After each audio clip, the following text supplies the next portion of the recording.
dimensions. Quand un bébé est gai et heureux, vous répondez en général au bébé avec l'accordage affectif.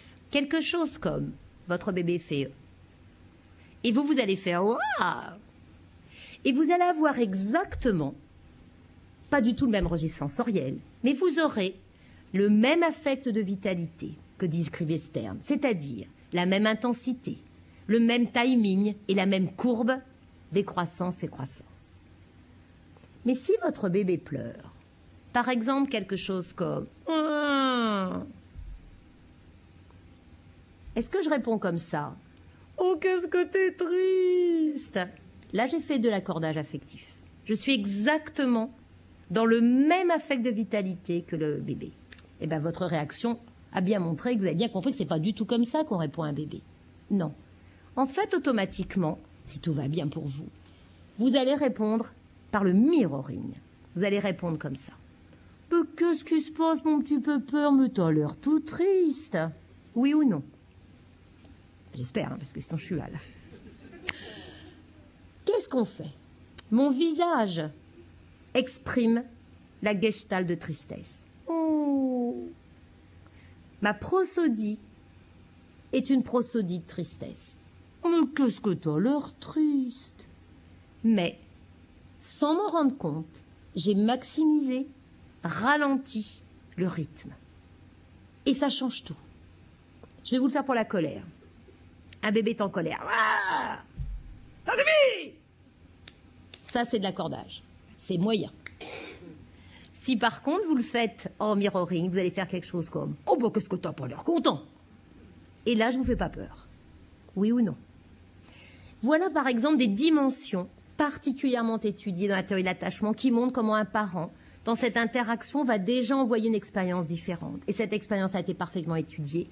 Elle donne au bébé une résonance, mais qui est même dans les circuits biologiques, il y a maintenant des connaissances extraordinaires, où le bébé a quelque chose qui est très important. Je sens que tu sens ce que je ressens.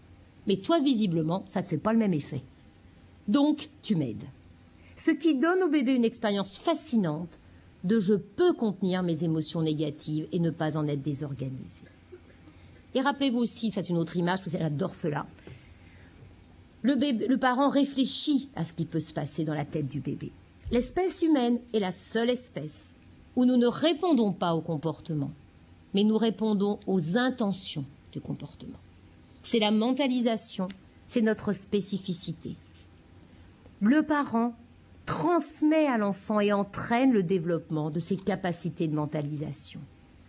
Quand on va répondre aux émotionnels du bébé, nous allons passer notre temps à en fait l'entraîner à réaliser que les émotions sont des signaux de communication, que son comportement correspond à des intentions, à des états mentaux, à des états émotionnels particuliers et que nous pouvons les partager.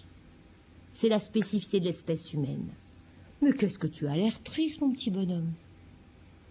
Ça, c'est de la mentalisation. Des parents ne peuvent pas faire cela.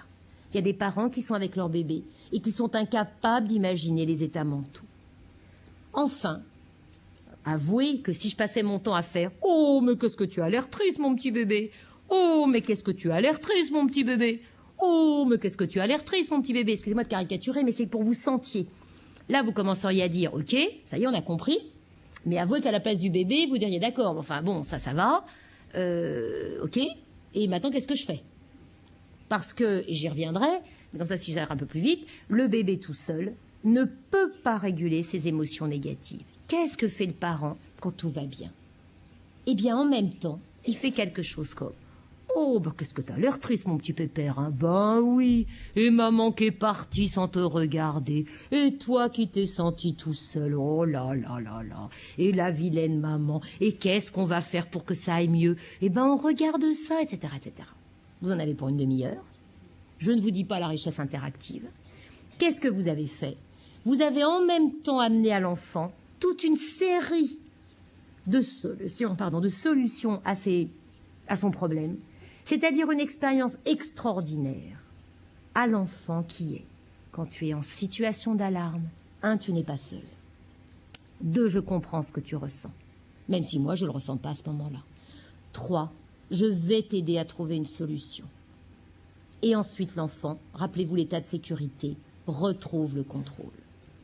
Et si le parent s'est trompé, il dit « Oh, mais je me suis trompé, maman a crié trop fort. Et la maman t'a fait peur. Oh, mon pauvre petit pépère. » Et l'enfant expérimente quelque chose de fascinant qui est « J'ai un impact sur l'autre.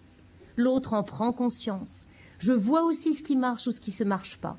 Et je peux en tirer une expérience d'intégration. » Alors en même temps, pour le parent, il y a beaucoup de facteurs qui jouent. C'est toute la transmission transgénérationnelle de l'attachement. Pour répondre, comme je vous l'ai fait, d'ailleurs vous deviez être fatigué déjà rien qu'à m'entendre, vous imaginez bien que s'il y a plein de stress contextuel, que vous avez plein de problèmes avec votre partenaire, que vous avez plein d'autres personnes dont il faut que vous vous occupiez, que vous avez votre propre système d'attachement qui est activé, vous, parents, parce qu'il y a une situation difficile à gérer ou parce qu'il y a quelques fantômes dans la chambre d'enfant, alors vous risquez que ce caregiving ne puisse pas être opérationnel. Je ne peux pas en dire plus, mais c'est une voie extraordinaire pour la clinique et pour le travail avec les parents. La théorie de l'attachement, c'est s'étudier chez les bébés et chez les jeunes enfants tout ce domaine des émotions négatives. C'est le champ de la théorie de l'attachement. Tristesse, peur, colère. Ces émotions basiques, les bébés ont besoin des adultes pour apprendre à réguler ces émotions négatives. Les bébés tout seuls n'y arrivent pas au-delà d'une certaine intensité. La régulation des émotions négatives n'est pas la propriété du bébé. Elle est liée à l'interaction. Et grâce à cela, elles restent une source de communication et elles sont intégrées au bébé. Si je vous interroge, c'est quoi le plus facile pour vous? Quand vous êtes content et de le dire à ceux que vous aimez ou quand vous n'êtes pas content? C'est quoi le plus facile pour vous? Quand vous y arrivez bien ou quand vous n'y arrivez pas et qu'il faut demander de l'aide? Pourquoi? Parce que tout ce qui est positif, vous n'avez pas eu besoin des adultes qui vous élevaient pour le réguler. C'est votre propriété. Bon, c'était quand même un plus quand les adultes interagissaient. Mais ce n'était pas eux qui vous aidaient à le supporter. Alors que les émotions négatives, quand nous avons été bébés, nous auraient désorganisés, auraient menacé notre survie s'il n'y avait pas eu les adultes pour nous les aider à réguler. Plus tard,